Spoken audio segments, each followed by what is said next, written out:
नमस्कार, आप देख रहे हैं भारत एक्सप्रेस और मैं हूं आपके साथ आंचल मित्तल।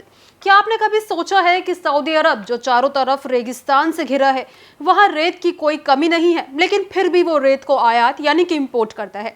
जी हां, ये बात सुनने में अजीब जरूर लगती है, लेकिन सच्चाई और भी ज्यादा हैरान कर देने वाली है। इस वीडियो में समझेंगे कि आखिर क्यों सऊदी अरब जैसे रेतीले देश को चाइना और ऑस्ट्रेलिया से रेत मंगवानी पड़ रही है। तो सऊदी अरब का लगभग 95% हिस्सा बंजर और रेगिस्तानी है। यहाँ का सबसे बड़ा रेत का इलाका है रुब अल खाली, जिसे दुनिया का सबसे बड़ा रेगिस्तान भी माना जाता है। चारों तरफ फैली रेत की ये दुनिया जितनी विशाल है उतनी ही इंटरेस्टिंग भी है। लेकिन जब बात आती है निर्माण कार्य की, तो यहाँ की रेत काफी हद तक बेकार साबित होती है। इसका कारण क्या है? इसका कारण ये है कि वहाँ की रेत की बनावट थोड़ी उस तरीके से है। रेगिस्तान की रेत के कण सालों तक हवाओं से टकराकर घिस चुके होते हैं। इसके कण गोल और बेहद चिकने होते हैं। ऐसे कण सीमेंट के साथ अच्छे से नहीं जुड़ पाते, जिससे कंक्रीट की मजबूती कम हो जाती है। वहीं निर्माण में इस्तेमाल होने वाली आदर्श रेत एंगुलर यानी कि कोनों वाली होती है। ये रेत नदियों, झीलों या फिर समुद्री किनारे से मिलती है। इसके तीखे कण आपस में अच्छे से जकड़ते हैं और इमारतों को मजबूत बनाते हैं।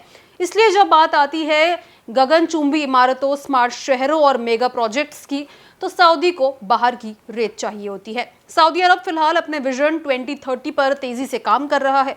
इस विजन के तहत नियोम, रेड सी प्रोजेक्ट और दूसरे हाईटेक शहर बनाए जा रहे हैं। ये सिर्फ दिखावे के लिए नहीं, बल्कि भविष्य की टिकाऊ और स्मार्ट जिंदगी की नींव है।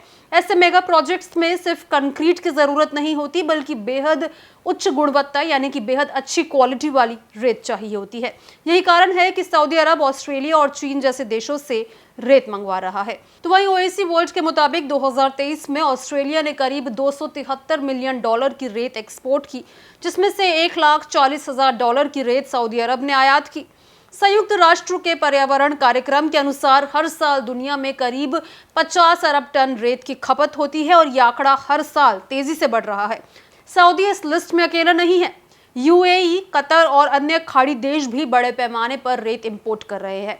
खाड़ी देशों में जिस तेजी से शहरों का विकास हो रहा है, उसके लिए स्थानीय रेत पर्याप्त नहीं। यूएनईपी की 2024 की रिपोर्ट में चेतावनी भी दी गई कि रेत की बढ़ती मांग पर्यावरण के लिए बड़ा खतरा बनती जा रही है।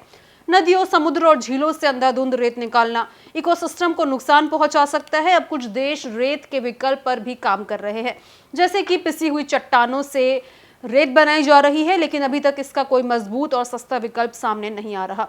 इसलिए फिलहाल खाड़ी देशों को निर्माण के लिए रेत का आयात करना ही एकमात्र रास्ता नजर आ रहा है। तो अगली बार जब आप किसी ऊंची बिल्डिंग या शानदार शहर को देखें, तो याद रखिए उसके पीछे सिर्फ पैसा ही नहीं, बल्कि दूर देश की लाई गई रेत भी काम कर रही होती है।